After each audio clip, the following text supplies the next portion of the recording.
What we're talking about today is slightly different way of thinking about SEO. It's basically how we can make sure that we are bringing all of our visitors all the way down from when we first acquired them up to the end of the journey together, which is becoming clients, customers, patients, however you want to service them.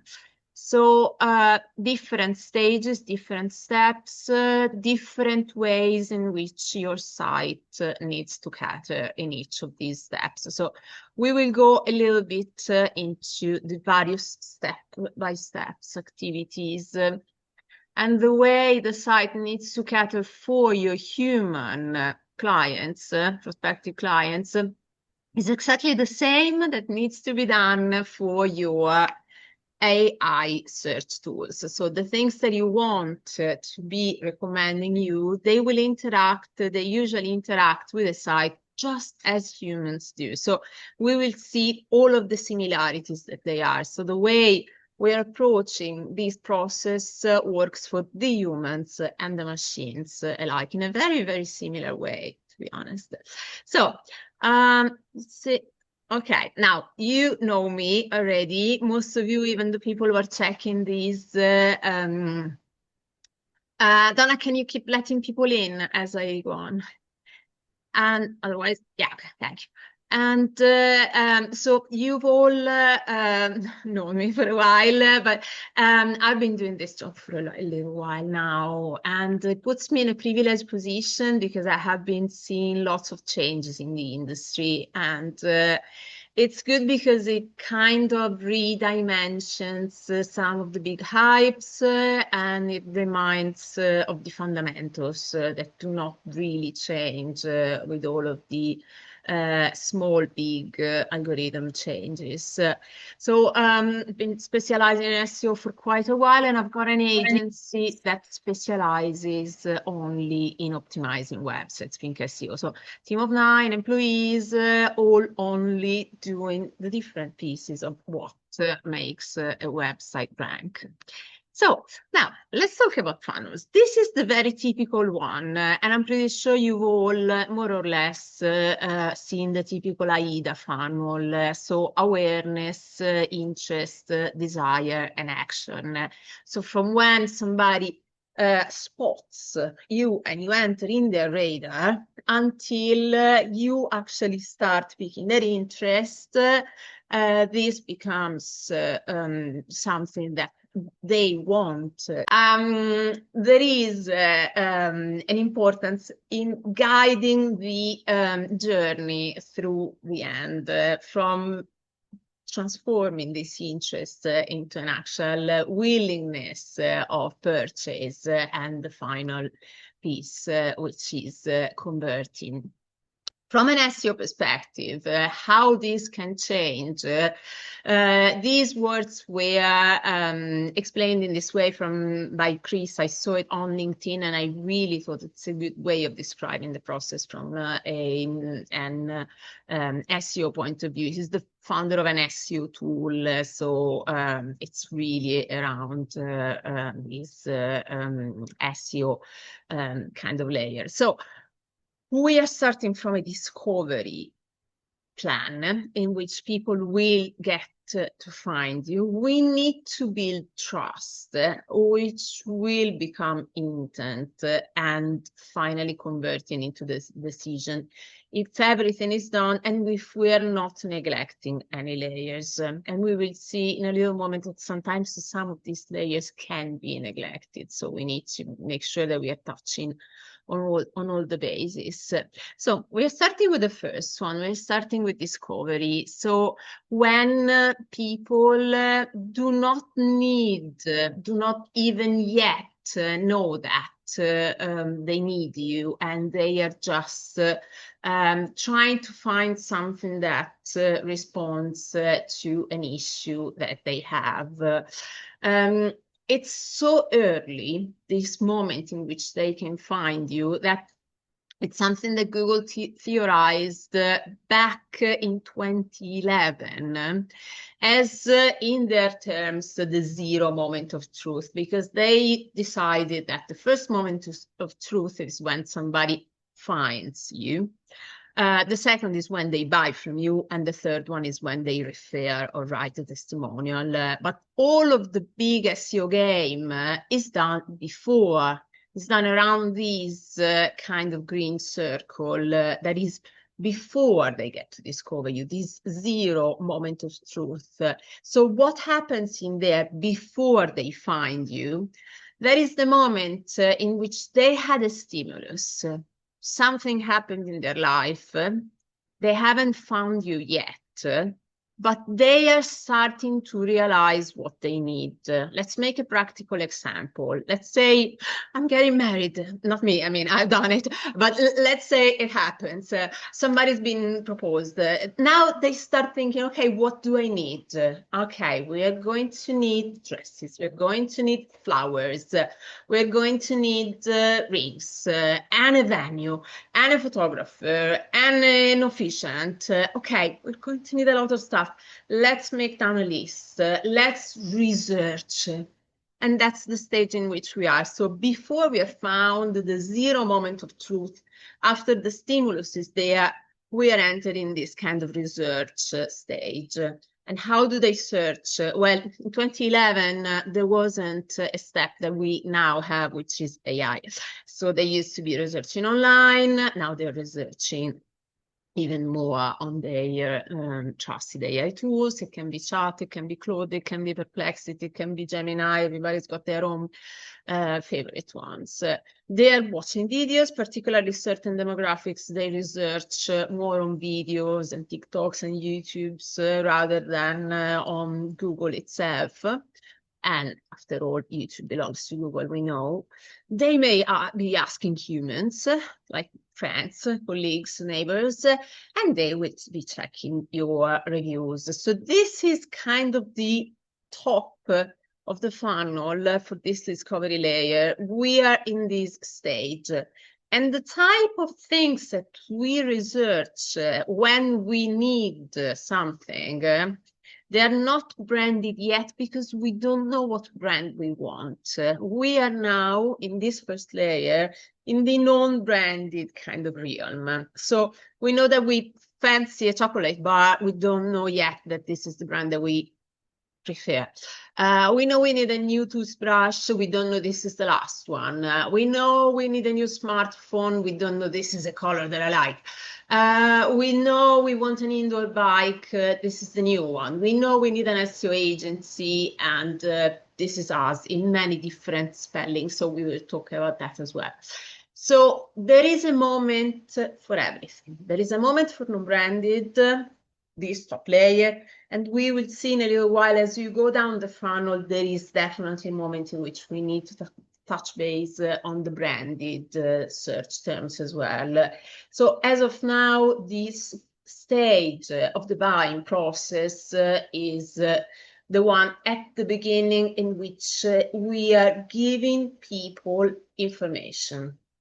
So this is a very generous stage in which we are giving out our knowledge, lots of informational queries. When we talk about the different types of search engine intents, the reasons why somebody is searching for something, they all in the end boil down into four. The informative kind of search intent, informational, I want to know. The commercial, and we will go definitely into this further down in the funnel, I want to buy. Then there is navigational, I want to visit that site, and the local, I want to find that specific place.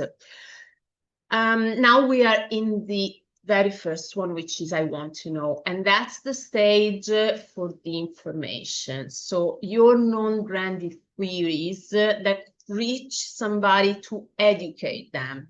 And they have all of those questions, usually with W, what, why, when, how, where. And that's the moment in which you can get the most usually via your educational content. It can be blogs, articles, it can be other media that you're using, and then you repurpose.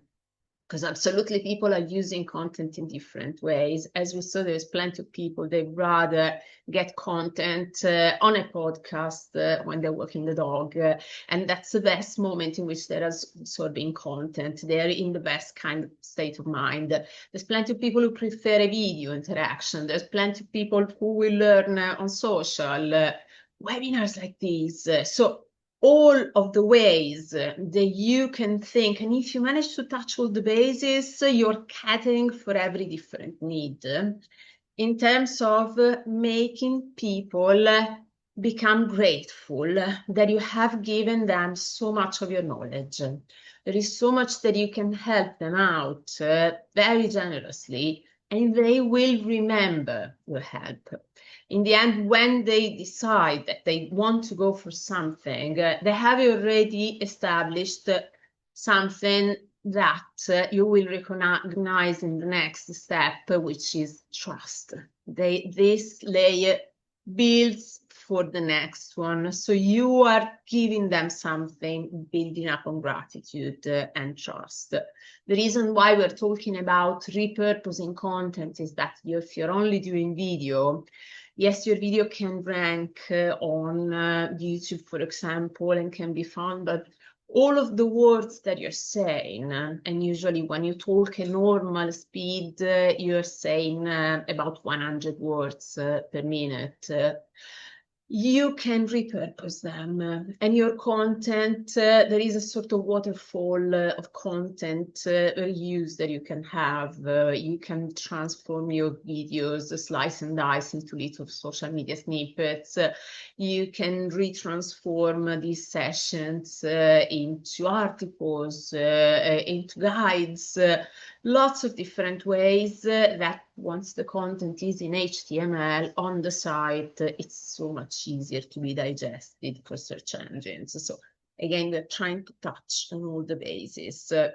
But all of this informational content is the one that now we see that gets surfaced in our AI overviews, which is the box that is now appearing right on the top of Google, and the AI mode is kind of building up on that. And it's taking information, the real goal, the real scope for doing this kind of thing is basically keeping traffic within Google, not releasing the traffic outside. They're calling them zero-click queries. So they're trying basically to give a pre-digested, ready answer for anybody who's got a question right inside of Google. So for all of these informative queries, sometimes you will see that the amount of traffic that this generates into the website is not that much, or at least it's not as much as it used to be. If you see, this is a slide from Right on SEO, and they had just benchmarked the differences that they were spotting in 25 versus 24 when the AI overviews were starting to appear. And they quantified it as 30%. Now we know that it's kind of closer to 14, but definitely seeing the answer right at the bottom, at the very top. I'm searching for something, and I'm giving examples from our own site throughout the presentation, because I don't want to kind of give a preference to some of the clients instead of others. So all of the examples that you see here, they belong from our site. So all of the articles and so on in this phase and in the next, whenever you see examples, they are referring to our site directly, so that there is no possible confusion. So when somebody is finding the answer on Google, and that's enough for them, you might feel like it's a little bit of a loss because it didn't generate you traffic on the website. But what happens if they see you here? Yes, they will remember you, and also they see you often listed if you manage to get picked. And getting picked on an AI overview means having it well optimized, because AI overviews tend to be picked from the best ranking, or the ones given the best value. So if something is good enough to go in an AI overview, it means it's been optimized well, as a sort of rule of thumb. So when you're there, even if it's not generating traffic, as in visitors and sessions onto the website, because Google is having these zero-click queries, it's not lost, because what you're building, once again, is trust. They're seeing your name, they're seeing your logo, they're seeing you mentioned here. It's brand awareness. So they're not seeing your competitors. Yes, they're seeing some of your competitors, but they're seeing you. So this is another little step that builds trust. Absolutely. If you're wondering, is there still a point in doing blogs now that we know that they will be taken by AI overviews and they won't be driving traffic into the website? The answer is yes, because that's the core beginning of the journey. You're giving them information. It's better if you give it information rather than a competitor. It's better if they see you and they start to associate you with what they need. So absolutely, yes, we still do need this thing to happen. So once we have covered that initial bit, all of the scope of what we're building towards is establishing this sort of trust element. So they have seen you and they have remembered you, and they actually have developed a sense of gratitude towards you. So these tofu, top of the funnel, tofu, mofu, and bofu, top of the funnel, middle of the funnel, and bottom of the funnel. They sound really funny, but all of these top of the funnel activities, they are meant to be nurturing a sense of trust into your audience, and at the same time into AI systems, because we will see in a moment how they also need to develop trust in you. And this EEAT, if you've been attending some of our sessions, by now you know it really well. Expertise, experience, authority, and trustworthiness. This is what Google has disclaimed that they care about in content. In the content guidelines, they literally said, what we want to see in your content is your expertise, your experience, your authority, which you don't bestow on yourself. Authority is bestowed by someone else. So if there is authority, it's somebody else mentioning you and giving you a link. So those are off-site kind of activities. And trust. So the search engines and the AI tools alike have explained that this level is crucial and fundamental. So how do we make it happen? What are some of the activities that we can do to consolidate the trust? Definitely your case studies. So that's you walking the talk. That's you practicing what you preach and showing people that this is how you do the things that you theorized in practical cases.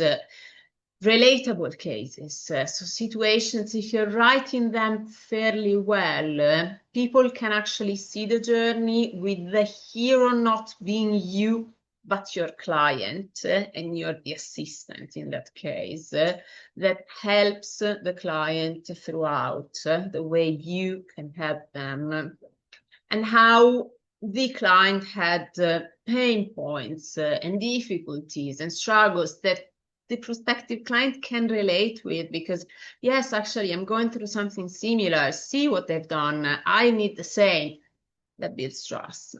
Another thing that will build trust is frequently asked questions. And now more than ever with the AI search tools, this kind of conversational content, question and answer is really important because it's kind of pre-made. Questions and answers already there, and they can just lift them up and give them to the next person asking the same. So easy. So, and it also makes it feel relatable, because we do have questions and sometimes we are a little bit reticent and we don't want to ask them. We find them already answered. It's so handy and so easy. Reviews and testimonials, absolutely. We all really rely on peer confirmation. So if somebody, and if they sound authentic, because we should never be writing our own reviews ourselves.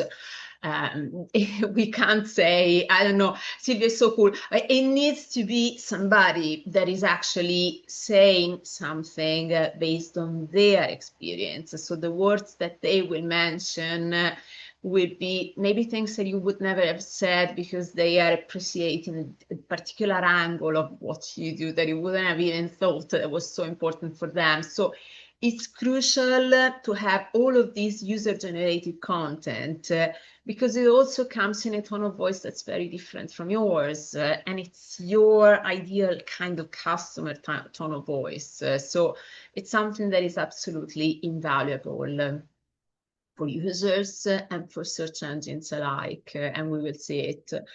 And comparison as well. So when you are mentioning your competitors, it's never to belittle anyone, because we're all literally in the same situation, and we're all literally trying to cater as well as we can to the needs of the audience. Is to say your unique selling point, is to say why you do things in a different way. It's not to say that you're better than anyone else. It's to say that in this case, you do things this way, and that's why you chose to have this angle, this specific, unique approach. All of this is stuff that you cannot find on AI search tools. If, for example, you are just churning out vanilla content on ChatGPT, things like this, everything is fairly the same and beige, and it doesn't really make any difference. If instead you're giving your uniqueness, so why you're different from this brand? Well, because we have this kind of research behind our materials. Maybe they do as well, but you say why you do yours. And that's an element of distinction. And in the end, there is a reason why you instead of somebody else. So let's go a little bit into some practical examples. We were talking about case studies. Again, examples from our site. When you're having case studies, you're listing what you did for them. So not how cool you are and how many people you have and the history of the company. The spotlight is on your clients. So what changed for them in their life with you as a crutch, with you as a support. So you are, for them, a reliable partner, but you're not the core character, the main character of the story. So that's one of definitely the ways, and then interlinking. So when we're talking about these funnel, how do you guide them and holding them down the funnel into the next stages? Internal links. So from the discovery, from your articles, then getting into, here are some examples and case studies, up to then, this is the type of service that they had, and that gets more commercial, up to then call to action and converting. All of this is done hand-holding somebody through your site, you deciding the customer journey as much as possible, through links. So deciding when somebody's entering, this is the pathway that I want them to do, that's the end of the journey, that's them ideally becoming customers. And you kind of designed it, engineered the journey. The other thing, that the frequently asked questions. I chose to show these screenshots not from the site, but from YouTube. Because again, when you're thinking of the various different ways that you can cater to your different, your audience, different ways of acquiring material. As we said, video also matters. So if you manage to become a little bit more familiar with the camera and not hate seeing yourself talking, think that you're doing it to help the others, think that you're giving value, you're not just trying to perform. It's you trying to help.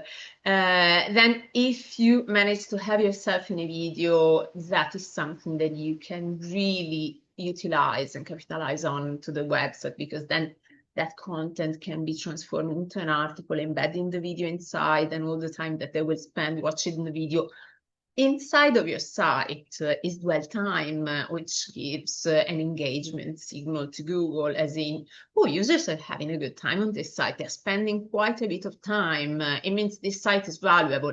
Let's rank it a little bit higher, because in the end, the core goal of Google is giving their users the best possible kind of user experience. So if they have proof, as in time spent on the page, that somebody's having value on that page, they will only just want to show it more and rank better. So that's just one of the reasons for having videos, if you can manage to find ways in which you don't hate it too much. Reuse, again, breaking the obvious. We really need to have an intentional, proactive approach into generating reviews for our business. If we are waiting for them to happen, it's not really easy. So we need to be by our customers, and they might have different platforms. They might prefer to leave a review on Clutch, on LinkedIn, on Facebook, wherever you know that your audience is and your customers are, because if you manage to collect reviews in many different places, it's even better. Google is the obvious choice because it's Google, and in the end we end up wanting to rank definitely on Google. So that's kind of the obvious choice, but it happens if you make it happen, and if you kind of remind your customers to leave a little testimonial. It can be just a few words. What did you find it like? Because it can help somebody else who maybe doesn't know what it's like working with you. And usually people want to help. They're always in a rush, but we're helpful by nature. So I believe it's possible. And make sure you reply to all of your reviews, because people can hear your tone of voice, they can see your personality. Can be a little moment in which you sell a little bit, because you can explain what you did in a nice way that isn't too strong, too artificial, too pushy. But absolutely, it shows that you care, and that's what you want to show to other prospective customers as well. And when we were saying that humans and AI interpret trust in the same way, this is the example. I tried asking two different AIs, so AI Overview and Perplexity, is our company trustworthy? And the reason why I asked it was to see what they were referencing as reasons why. So it's kind of reverse engineering what they lay their fundamental criteria for trust on. So when they were mentioning us as for being trustworthy, why do you mention us? Because we have been listing in sector-specific directories. Oh, okay, so then these directories work. That's one, and I checked this directory, it was so old, there's still the old logo of the company. So sometimes there are things that you wouldn't even realize that they are helpful. Absolutely, if they are reliable, trustworthy, non-toxic directories, link building is the matter, and it's what adds to authority, as we were talking about before when we were talking about the EEAT element in the algorithm. Then this company published one of our case studies. Okay, so trust for Perplexity means being published by somebody else. Again, it's a matter of digital PR, it's a matter of link building, and it's at the same time case studies. It kind of binds together in this case case studies and external links. Multiple client testimonials. So when we were talking about reviews, reviews are picked up as a trust factor. So when a prospective customer doesn't know if we're legit, because there's plenty of SEO agencies and maybe disappear, and they ask, the fact that you have reviews will help consolidate the trust even for AI. Same thing happens with the Google AI Overview testimonials. Having won an award in the past will help. So all of your accreditations, certifications, your awards, don't shy from hiding them. Don't hide them from your site. Sometimes we end up sharing more of these things on social media rather than the site. The site is where they will be picked up. So make sure that you're listing your wins, absolutely, because they will be picked up, and be transparent as to who is behind the company number, all of the references, phone numbers. They call it consistency of NAP, name, address, and phone number, because sometimes companies can move around, rebrand, rechange, and maybe you haven't even realized that on some directories you have one phone number, on some directories you have the new one, some still have the old address.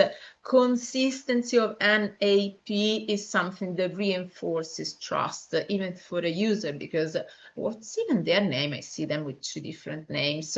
So we actually do a little bit even of unconscious due diligence in these cases, and it sometimes takes a split seconds. So make sure, if possible, this helps from the Google local SEO point of view, but it actually builds a little bit more of clicks of trust as well. So when we know that this matters for trust, and we have built our trust, and we know that this makes people more willing to actually choose your brand rather than somebody else, because you have educated them and you've proven them the real proof that you are legit, you are trustworthy, then they are interested in your brand. So we are nearing the end of the funnel. And now we are starting to be in the branded kind of realm, which I mentioned before. So this this bottom of the funnel SEO layer is the one in which search can become more branded. So people may be searching for your brand plus something. So you want to make sure that what appears when they're searching for you is absolutely relevant and polished and well searched. And the type of content ideally in this stage is lead magnets, because people might not yet be ready to marry. They're starting to be ready to date, not to marry. So it's time to start engaging with a little bit of taster sessions. So your lead magnets, all of the things that kind of bring forward up to the close, but we're not at the close yet. And your lead generation service pages. When we talk about branded, in this case, see, this is the time in which people will be searching for the specific keywords that have a much smaller search volume. So the number of times that people search for a very generic keyword is higher and more competitive, which is why we need to go for long tail elements, very highly qualified and detailed. Now we're into your very specific branded terms. So the search volume is minimal, but it's incredibly ready to purchase. They kind of have their credit card next to the mouse. They're nearly there. So that's the stage in which we are absolutely in the commercial search and intent. They are getting near to wanting to buy from you. And when they will find you for this kind of transactional queries, when they were finding you for just an informational query, they might be satisfied with the answer that they were finding on the AI overview, because How long is a piece of string? Here's the answer. I'm okay with that. I don't need to enter the website and check you.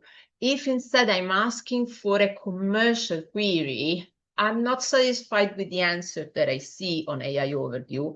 It reinforces my trust seeing you there and mentioned twice, possibly as a reliable source. But it's not enough for me because now I want to engage. I actually want to buy. So I will click on the link and enter the site. And I will enter the site with a frame of mind that isn't just informational. Now I want to check pages like you work with us, the pages in which you are giving them the lay of the land as to what it's like to work with you. So don't overwhelm them, but give them a clear idea of what it happens when you are having a working relationship with them. So this is a completely different sort of key phrases and state of mind. They are now really commercially minded and they're thinking about all of the pros and cons. They think it's very rational. Sometimes there's more an emotional side than we would like to acknowledge, but absolutely we need to make sure that when we are targeting the clients in this stage, we are giving them a guide on what to expect when the activity is ready. Once they're ready, you are guiding them with clear call to actions, exactly where you want to go. So again, hand-holding them through all the various stages and getting them to say, okay, now this is the button, this is the clear sign up. So keep it stupid simple. Don't make them think. Don't make them do too much activity because people want as an easy life as possible. So make it really easy and clear. And when we are having a button to start working with you, click the button, open these, fill in a few elements, and it's done. Don't make them do incredibly long forms with 1,000 of things to check. And you would see if you have a heat map on that you would lose people because they're not stopping in the various little bits. They're losing their traction. They're not following up to the end because there's too much work to do and they only just want you to do the work. So that's a moment in which you need to smooth the path as much as possible so that the conversion can happen really easy. So it's the time to test your call to actions. It's the time for the CRO element of your site, so your conversion rate optimization. Make sure that it's incredibly obvious what to do. Grammar test, get your elderly neighbors to try. Can you test the site and see if you can, I don't know, ask for a, send a message, send an inquiry. Things are really obvious. If you see they're struggling, it's too complicated. It needs to be clear and obvious for non-techies and people that are not from your background. So one thing absolutely to keep in mind is that this is a balancing game. If we are focusing too much on a layer instead of another, this all gets unbalanced and it doesn't work. So if you're not nurturing your trust, you will have lots of traffic that does not convert. If you're not engaging them, making them become interested, absolutely the leads cannot happen. And at the same time, if they struggle to convert because they cannot make it happen, you're losing them. Even if they were, because people get upset pretty easily. So even if they were quite convinced and they struggle because the site is slow and the user experience is horrible, you will lose them. And sometimes we can lose them right at the very bottom. So all of these need to be really well studied and carefully planned. Now, I've said a lot, and I'm curious to hear from you if there is anything that comes to mind from these points that we said before. Just the last thing, if you want to scan the QR code, I'm happy to give a bespoke one-to-one session in which I'm analyzing for free your site on these elements. So if you're telling me, I'm not really sure how I'm doing, can you have a chat? Can you have a check and tell me where we are going? If you think there is something we could be doing better, this is a freebie, absolutely. So it's a way in which we're giving you more, and we're actually seeing all of these theory in practice on your site. If we spot that there is something that you can do, no strings attached. You can get your best mate to fix it. Doesn't matter. It's all valuable knowledge that you're acquiring, and we know that knowledge is power when we then know what to do next.